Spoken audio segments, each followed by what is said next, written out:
NEET পরীক্ষা দিতে গিয়ে সাপের ছোবল খেল পরীক্ষার্থী। ঘটনার জেরে মেদিনীপুরের রাঙামাটি কিরণময়ী হাই স্কুলে চাঞ্চল্য ছড়িয়ে পড়ে। জানা গিয়েছে মেদিনীপুরের গোপীবল্লভপুরের বাসিন্দা লিপসা সাউয়ের নিট পরীক্ষার সিট পড়েছিল রাঙামাটি কিরণময়ী হাই স্কুলে।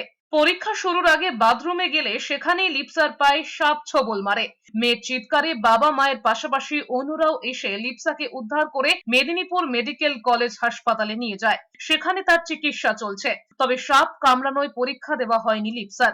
এদিকে পরীক্ষা কেন্দ্রে সাপ থাকার খবর চাউর হতেই আতঙ্ক ছড়িয়ে পড়ে। ও পরীক্ষা দিতে এসেছিল, পরীক্ষা সেন্টারে ইন হয়ে গেছে, ওখানে ও ওয়েট করে বসেছিল, বসার পরে বাথরুমে গেছে বাথরুম করতে, যাওয়ার সময় বাথরুমের ভিতরে সাপ ছিল।